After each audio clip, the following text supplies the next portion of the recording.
Namaste. Warm wishes and aloha from Hawaii to you all.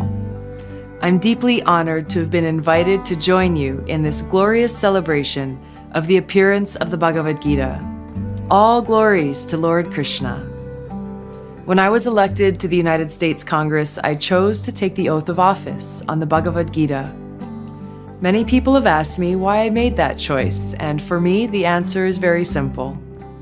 Krishna's teaching in the Gita of loving service to God and working for the well-being of all of God's children, his teachings of bhakti and karma yoga, are the foundation and driving force and purpose of my life. The whole world today is in dire need of servant leaders. Leaders who, out of love for God and others, work for the well-being of the people and indeed our planet. It is my hope to be such a servant leader. Since I was a child, the teachings of the Bhagavad Gita were intricately woven into the very fabric of my life by both loving parents and spiritual teachers. The soothing, enlightening, and beautiful words spoken by Sri Krishna in the Gita became an inseparable part of my everyday life. The Gita has been a tremendous source of inner peace and strength through many tough periods of my life, like while I was deployed serving my country in uniform in the Middle East, where I was surrounded by death and turmoil. In the camp where we were based in Iraq, there was a giant sign at one of the gates that read, "Is today the day?" That sign was a constant reminder to me and to all of us that today could be the day that I leave this world. Seeing friends of mine, as well as people who I didn't know personally, killed in combat and the destruction caused by war, reminded me of the temporary nature of these bodies. This allowed me to remember and contemplate upon the truth of my identity and to hold the Lord close to my heart. Some verses in the Gita that I turned to during these difficult times were, "That which pervades the entire body you should know to be indestructible. No one is able to destroy that imperishable soul. The soul can never be cut into pieces by any weapon, nor burned by fire, nor moistened by water, nor withered by the wind."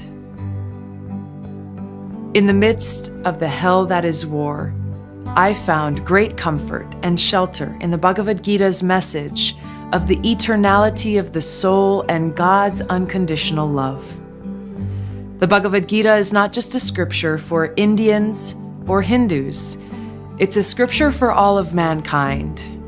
Its transcendental message is now being appreciated by millions of people of all nationalities all over the world. The Gita does not call for conversion from one faith to another. It transcends sectarianism. The Bhagavad Gita is relevant to all of us because it answers the deepest questions of life. No matter what our ethnicity, race, or caste, no matter what our gender, age, economic status, or education, every single one of us wants and needs to know the answers to the questions, who am I? What is the purpose of my life? Where can I find true happiness? And what is death? In the Bhagavad Gita, Lord Krishna gives us the answers to these questions. In closing, let me share with you Lord Krishna's conclusion in the Bhagavad Gita. Krishna says in verse 1865, "Always think of me, become my devotee, worship me and offer your homage unto me. Thus you will come to me without fail. I promise you this because you are my very dear friend." In verse 1866, he says, "Abandon all varieties of religion and just surrender unto me.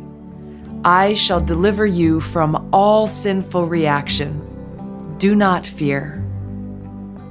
By carrying these transcendental words in our minds and in our hearts, we will always have deep purpose in life and remain fearless in the face of death. Please accept my best wishes. Namaste. Jai Shri Krishna. Jai Bhagavad Gita.